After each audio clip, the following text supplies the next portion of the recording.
Bismillahirrahmanirrahim. Assalamualaikum warahmatullahi wabarakatuh. Alhamdulillahirrahmanirrahim. Anak-anakku sekalian, para santriwan dan santriwati, bertemu lagi dengan Ibu Rahma Melia. Hari ini pertemuan kedua kita, alhamdulillahirrahmanirrahim ya. Ini video pembelajaran kedua yang kalian tonton setelah minggu lalu kalian menyimak video pembelajaran dari Ibu. Hari ini kita lanjut ya, masih di materi yang sama. Kita tetap membahas tentang teks deskripsi. Oke. Kompetensi dasar yang akan kita bahas pada pertemuan kali ini yaitu menelaah struktur dan kaidah kebahasaan dari teks deskripsi tentang objek, bisa sekolah, tempat wisata, tempat bersejarah, atau suasana pentas seni daerah yang didengar dan dibaca.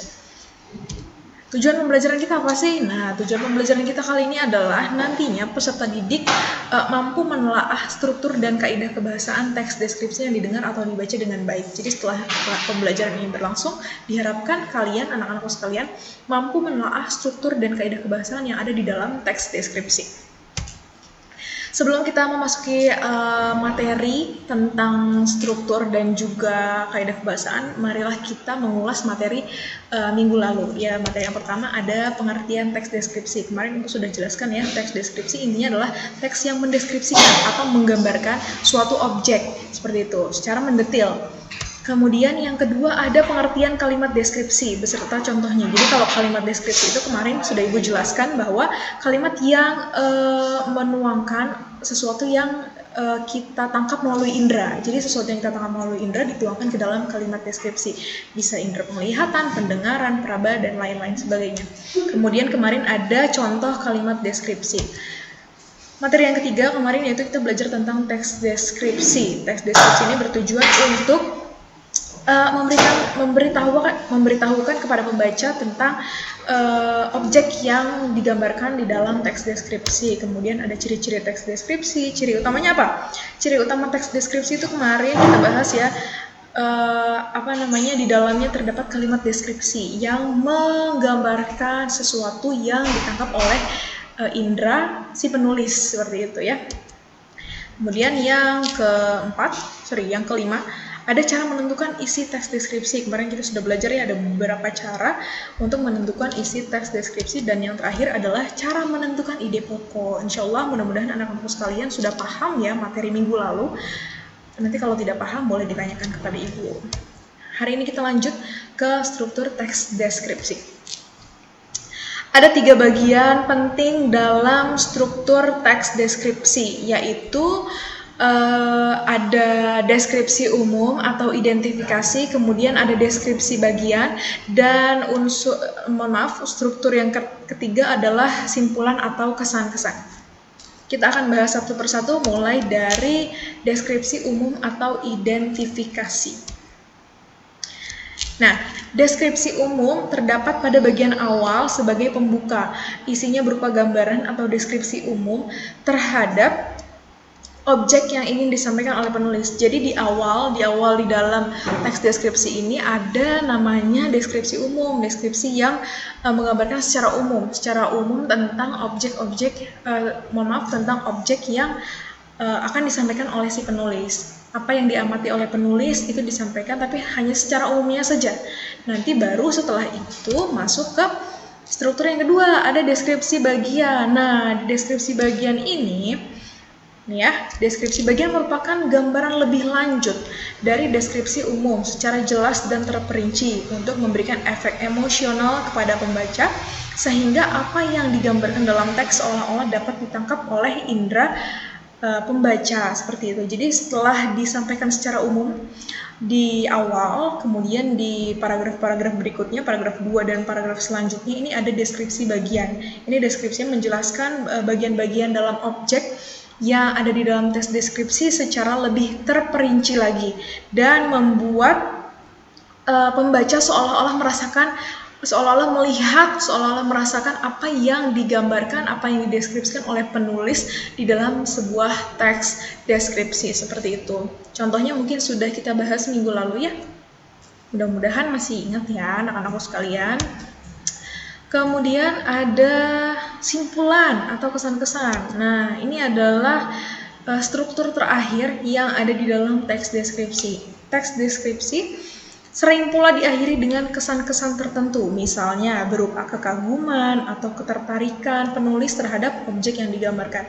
Jadi, ketika si penulis sudah menggambarkan, sudah mendeskripsikan apa yang diamatinya dan menuangkannya ke dalam sebuah teks deskripsi, biasanya penulis di akhir menuliskan simpulan atau kesan-kesan terhadap sesuatu objek yang diamatinya, yang dijadikan sebagai bahan di dalam teks deskripsi. Seperti kemarin misalnya tentang ruang kelas. Nah, di akhirnya kan di penulis memberikan kesimpulan atau kesan-kesan tentang kekagumannya terhadap kelasnya, walaupun kelasnya tidak begitu besar, tapi kelasnya membuat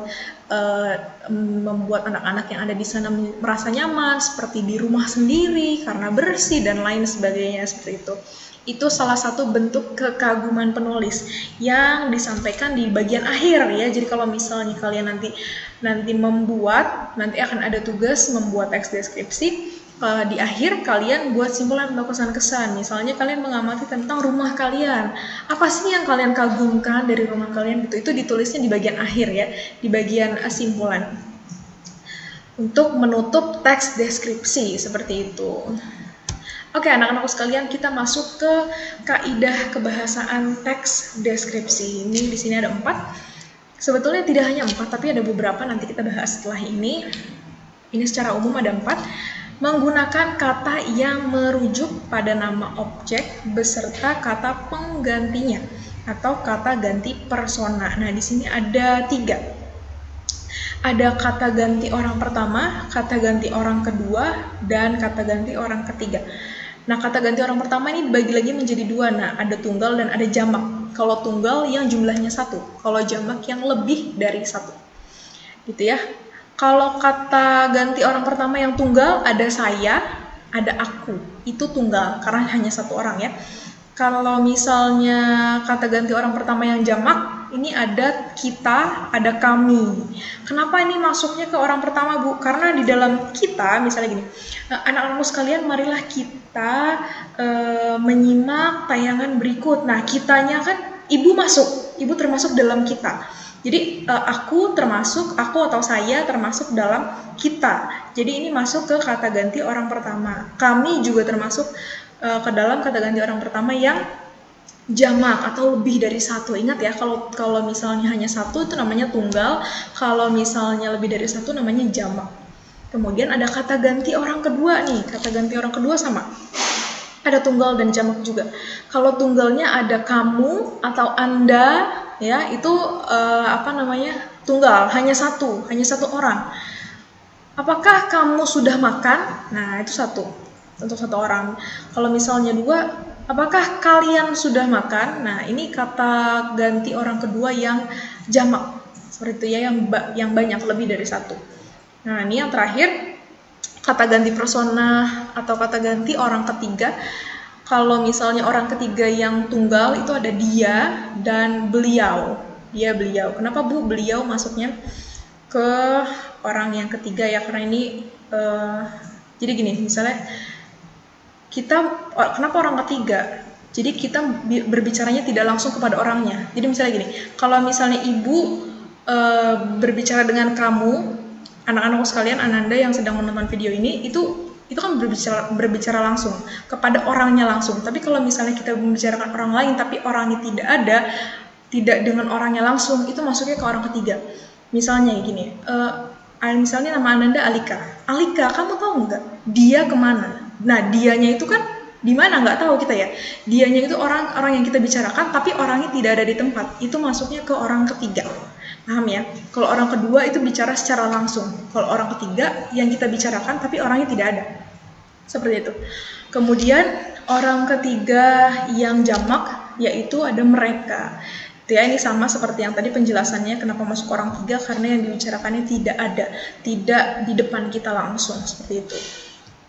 Oke, lanjut. Yang kedua yaitu menggunakan kata kopula atau kata yang menghubungkan subjek dengan komplemennya. Misalnya nih ada kata merupakan, kemudian yaitu, gitu ya. Atau ini bisa disebut juga dengan kata pendefinisian. Merupakan yaitu adalah, gitu ya. Kata-kata ini digunakan dalam mengenalkan objek. Misalnya ruang kelas saya merupakan ruangan yang nyaman. Nah, kata merupakan itu adalah kata kopula atau kata yang menghubungkan subjek dengan komplemennya. Subjeknya apa? Ruang kelas. Komplemennya apa? Nyaman. Seperti itu ya. Jadi ada penghubung antara ruang kelas dan kata nyaman. Kemudian ada kaidah kebahasaan yang ketiga, yaitu banyak menggunakan kata kerja material atau kata kerja yang menunjukkan tindakan suatu benda, binatang, manusia, atau peristiwa. Contohnya nih, ini hanya sedikit contoh aja ya. Ada kata melompat, mengibas-ibas, dan juga berdiri, kata kerja material ya. Dan kaidah kebahasaan yang terakhir yaitu banyak menggunakan kata yang menggambarkan sifat atau perilaku benda, orang, atau suatu keadaan untuk memaparkan suatu objek dengan sejelas-jelasnya. Ini ada kata bening, bersih, kokoh. Ini biasanya kata ini adalah kata sifat ya. Jadi misalnya ada di depan kelas ada lemari yang kokoh, lemari yang berdiri kokoh. Nah, ini biasanya digunakan untuk memperjelas benda atau objek yang sedang digambarkan. Seperti apa sih penampakannya itu seperti apa? Kan kita hanya bisa membaca ya, kita tidak tahu pada kenyataannya seperti apa. Tapi dengan penggambaran kata sifat ini kita bisa lebih paham. Seperti itu ya, bisa lebih jelas membayangkannya. Kalau di kelasnya ternyata di pojok depannya ada berdiri lemari yang kokoh, berarti lemarinya bagus banget nih gitu ya, kokoh, seperti itu. Kemudian kelasnya terlihat bersih, berarti di kelasnya tidak ada sampah, bebas sampah, makanya bersih. Kemudian nyaman, kenapa nyaman? Misalnya ada kipas anginnya, jadinya sejuk, seperti itu. Nah, ini yang tadi Ibu bilang, ada kaidah bahasaan lain di dalam teks deskripsi selain 4 tadi yang sudah kita bahas. Kita akan bahas satu persatu. Yang pertama ada ejaan. Nah, ini dalam penulisannya ya. Nah, ejaan ini diatur dalam Pedoman Umum Ejaan Bahasa Indonesia atau PUEB. Kalau dulu kita kenal dengan EYD, ejaan yang disempurnakan. Sekarang sudah diganti ya, Nak ya. Jadinya sekarang menggunakan Pedoman Umum Ejaan Bahasa Indonesia atau PUEB. Oke? Kemudian yang kedua ada tanda baca. Nah, nih tanda baca terdiri dari tanda koma, titik, tanda petik, tanda hubung, dan tanda kurung. Ini biasanya tanda-tanda yang ada di dalam teks deskripsi. Kemudian pilihan kata atau diksi. Diksi sangat ditentukan oleh penguasaan pembendaharaan kata. Jadi semakin banyak kalian memahami, memiliki kosakata, semakin bagus juga pilihan kata atau diksi yang kalian gunakan dalam membuat sebuah teks deskripsi. Nah, terus apa Bu fungsinya? Kalau misalnya pemilihan katanya bagus, memang ngaruh gitu ya ke teks deskripsi? Iya ngaruh, karena ini akan mempengaruhi pembaca ketika membaca teks deskripsi yang kita buat. Secara tidak langsung, ketika kita menggunakan kata-kata yang bagus, menggunakan pilihan kata atau diksi yang bagus, para pembaca akan lebih menikmati tulisan yang kita buat, seperti itu. Jadi bagaimana Bu cara kita memperbanyak perbendaharaan kata? Caranya satu, rajin membaca. Dengan rajin membaca, insya Allah kalian akan semakin memperbanyak pembendaharaan kata, atau kalau dalam bahasa Inggris adalah vocabulary, seperti itu. Yang keempat ada tata kalimat. Ciri tata kalimat yang baik ditandai dengan penggunaan kalimat efektif. Ingat ya, Nak, supaya supaya teks deskripsinya lebih mudah dipahami, kalian harus menggunakan kalimat yang efektif, jangan bertele-tele, to the point apa adanya. Langsung kalau misalnya mau bilang kelas itu bersih, ya bilang kelas itu bersih. Kenapa bersih? Jelaskannya juga jangan bertele-tele. Gitu ya, supaya pembacanya juga lebih mudah dan lebih enak dalam menikmati bacaan yang kalian sajikan dalam teks deskripsi, seperti itu. Yang terakhir ada kepaduan paragraf. Kepaduan paragraf berperan penting dalam menyampaikan gagasan dan perasaan sang penulis. Jadi paragraf 1 dan paragraf selanjutnya itu harus berkesinambungan, harus nyambung gitu. Kalau misalnya dalam bahasa Indonesia ada koherensi, jadi harus nyambung antara paragraf 1 dan paragraf lainnya. Jangan dari paragraf 1 kamu bahas tiba-tiba ke deskripsi yang deskripsi bagiannya, deskripsi umumnya ada di bawah. Nah, itu kan salah.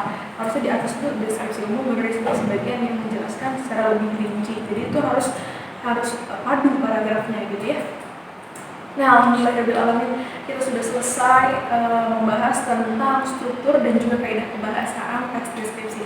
Mudah-mudahan sampai di sini kalian paham. Apabila ada pertanyaan, nanti boleh disampaikan di konferensi yang setelah ini akan kita lakukan gitu ya. Jangan pernah mau bertanya, karena mau bertanya sesuatu jawab.